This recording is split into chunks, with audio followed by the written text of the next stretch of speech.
next time you feel resentment, next time you feel jealousy, next time you feel envy, next time you feel comparison, is it because the person that you feel that towards has some sort of quote unquote permission that you don't? Is my resentment helping me? Where am I being resented by others? And where could I communicate with my partner or with my business partner or with my friends what's really underneath this that they would never be envious of? Next Level Nation, welcome back to another episode of Next Level University, where we help you level up your life, your love, your health, and your wealth. We hope you enjoyed our latest episode. It was episode number 1635, Freestyle Friday. Why do we have to feel pain before we change? I don't know why I read it like that. Didn't really sound like a question the way I read it, but it's supposed to be. Today, yeah, that was a very good one. We got some really good feedback on that episode. Alan talked about orgasms, which is always good. And we talked about, what else did we talk about? I had a breakthrough thought about that Yeah. really quickly. Okay, let's start the episode with that. And again, I don't want to overly do this. Statistically speaking, males are trying to last in making love, and females are trying to orgasm while the males last. It's called paradoxical intention. If your intention as a man is to last, you end up over-focusing on it, and then you might orgasm too early. And with females, it's the opposite. If you're trying to orgasm, you might not orgasm. So it's just, that was an interesting thought that I had of yin and yang, male and female. I thought that was kind of fascinating. I'm sure the team will be grateful that we started the episode off that way. I expect we got a message on the team. Many positive comments. That they were laughing, and yeah. Speaking of the team, that is where we came with this topic. So we were on the team huddle that we have every other Wednesday. And shout out to Amy. Amy shared this. There was some vulnerable sharing going on the team. And I guess the moral of the story, or the direction of the story, was somebody who was struggling a little bit because they felt like they were doing way more than just carrying their weight around the house. They were carrying their weight and what seemed like everybody else's. And Amy said, well, I read this, or I heard this somewhere. I don't know where it is or where I found it. But it was about the fact that resentment really builds in a relationship, or one of the ways it builds in a relationship is when one person feels like the other person has permission that they don't. So maybe a good example of that would be, let's say you and your partner live together, and you're responsible for keeping the living room clean, and your partner is responsible for keeping the bedroom clean.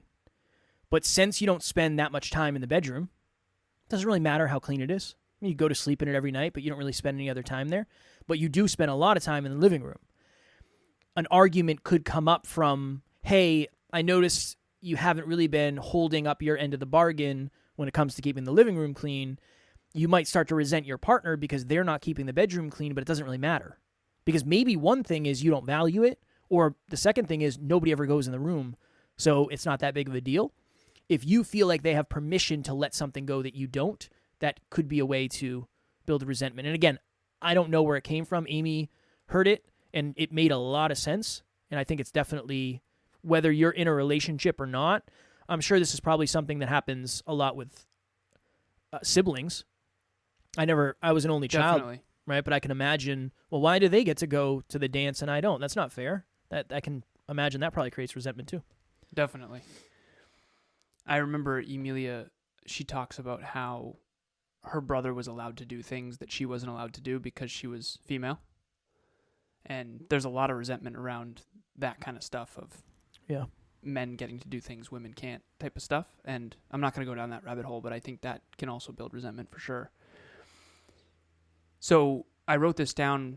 Resentment builds when the other person has permission to do things that we don't. But what I would add is permission to do things that we value. I shared this story on the Team Huddle about back in 2019. I think it was December of 2019 or January of 2020. But it was the very last live event that we did before COVID. And the videographer at the event, it was this big venue, and the videographer of the event, there was 2 seats in the front row that was missing. And he said, hey, can you and Emilia go sit there? And this is actually back when Emilia and I first started dating.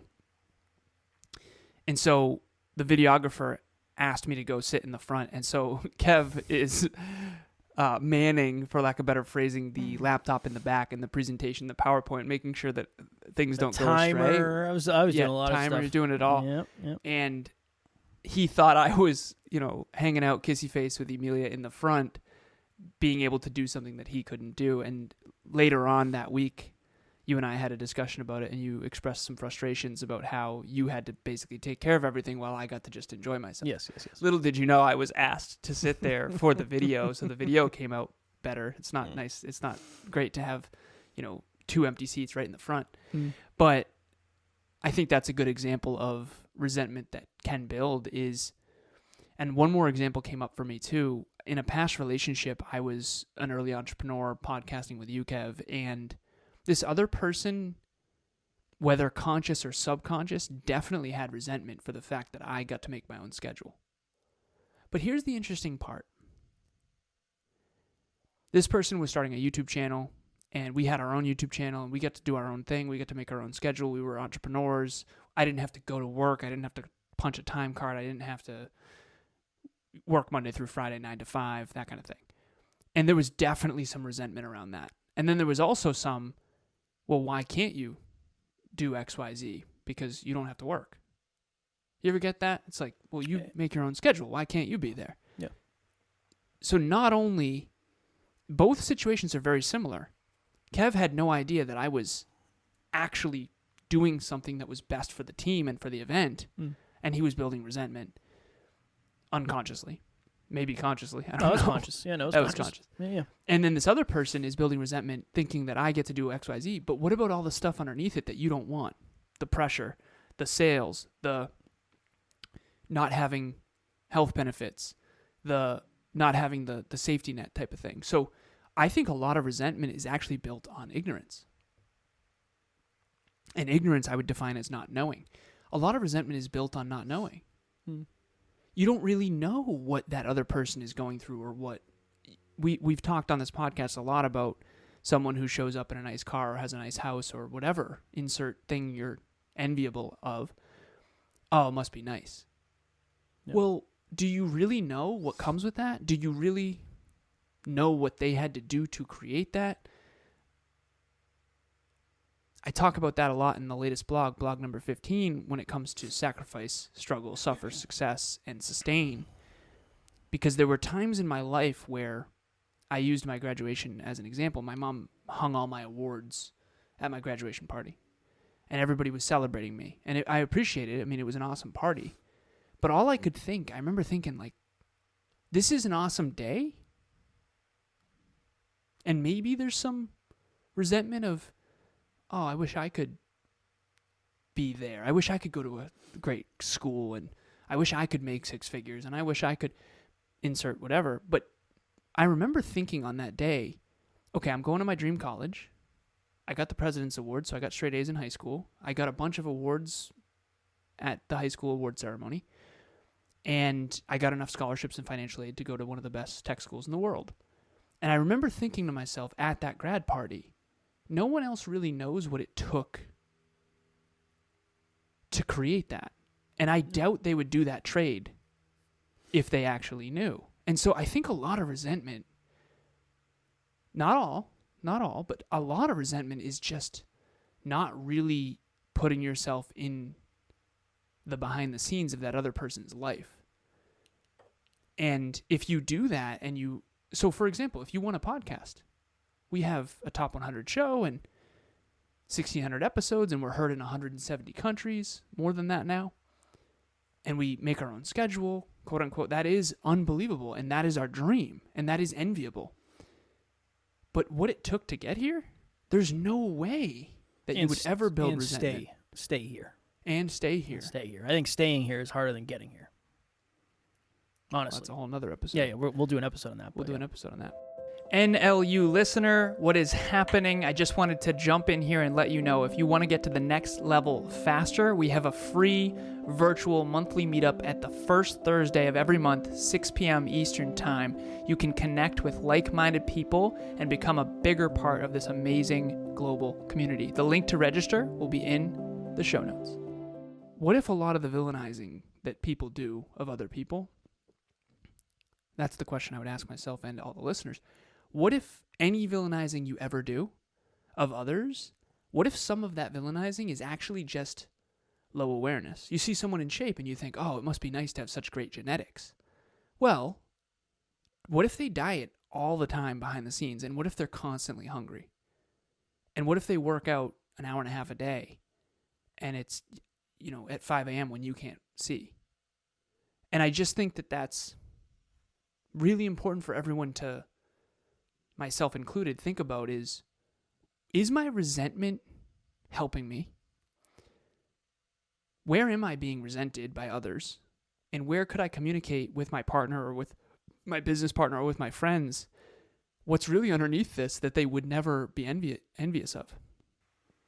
I would argue that the more polarizing you are, the more you probably get resentment. If you check off a lot of the boxes. Because it's I think resentment is almost a form of jealousy at times. Jealousy, envy, whatever. I don't know the difference between jealousy and envy. I used to think jealousy was negative and envy wasn't, but I don't know if that's true. Maybe I'll have to look up the definitions. But I think they're the same. I think they're synonymous, but I'm not sure. I think so as well. I don't think I used to, but I think that's kind of a piece. I'm jealous that you have permission to do something I don't. Do you think, I know this is a side tangent, but do you think jealousy and envy are a bad thing? I think they can be. It depends on what you do with it. I used to think jealousy was negative. I used to think jealousy was, I want to take what you have. And I used to think envy was, I would like to create what you have for myself. But I think I probably made that up. I don't know if there's any basis in the definitions. I don't know. I don't want to be jealous. I don't want to have to take from you to get what I want. I think envy, but isn't envy one of the 7 deadly sins? I don't know. I don't know anything about that. It is. But I'd have to do more research, is what I would say. Well, you and I have talked on this podcast about, and envy and resentment are very similar. Because if you think about it, you're building resentment because someone else has something that you're envious of. You wish that you had the permission to be that way too. Yeah. One good example would be Emilia talks about how females have trouble regulating their body temperature changes more frequently than males. And so, unfortunately, and I didn't know this because I didn't have a reason to, I guess, or never studied it or never learned it, but she wanted to control the thermostat because sometimes she's really, really hot and then sometimes she's really, really cold, and I'm like pretty steady. I just want to keep it on a certain temp. And unfortunately, actually, in a lot of houses, apparently males have no concept of that whatsoever, and they just control the thermostat, that kind of thing. But anyways, so resentment and envy it's not a good or bad thing. It's either constructive or destructive. If you're envious that I'm,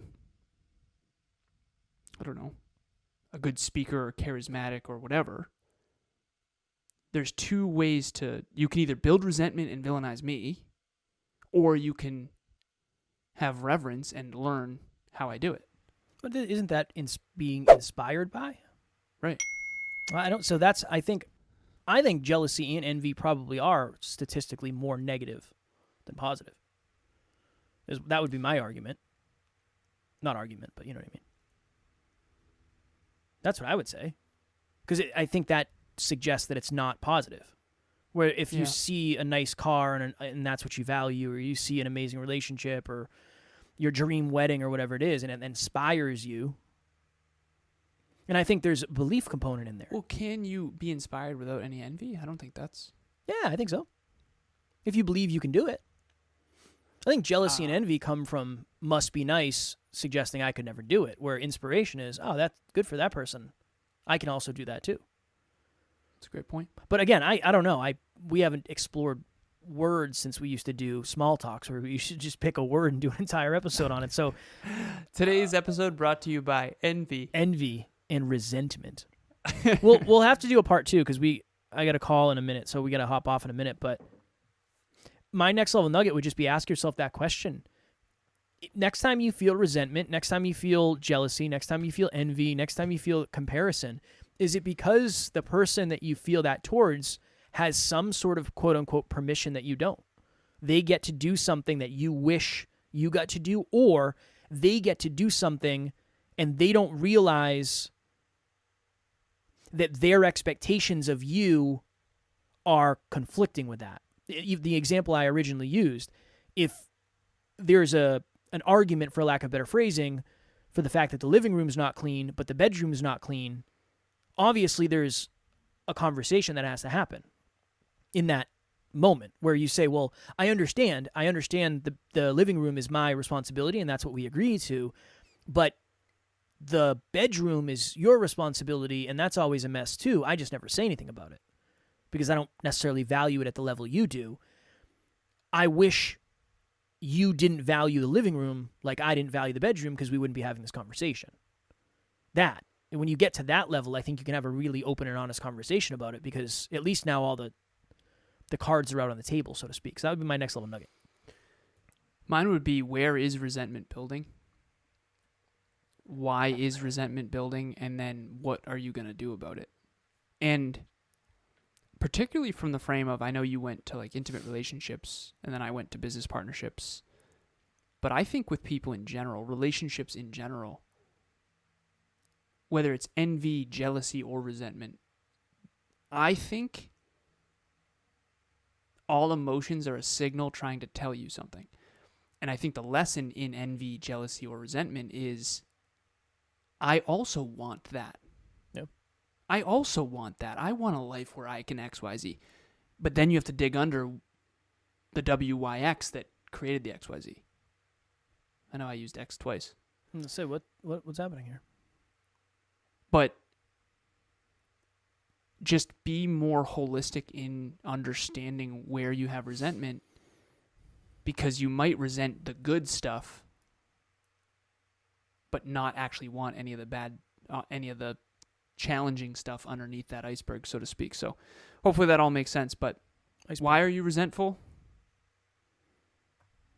And how can you use that constructively to improve your own life? Very hyper-conscious episode.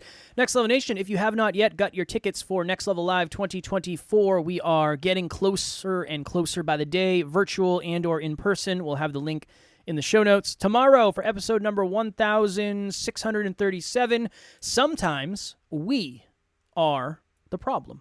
I saw a post recently, and I'll make sure I give credit to the person who I saw it from, and it inspired me to do an episode on this, and it hopefully will not be the direction you think. Hopefully it'll be a pleasant surprise. So that's tomorrow. As always, we love you. We appreciate you. Grateful for each and every one of you. And at NLU, we don't have fans. We have family. We will talk to you all tomorrow. Stay hyper-conscious. Next Level Nation.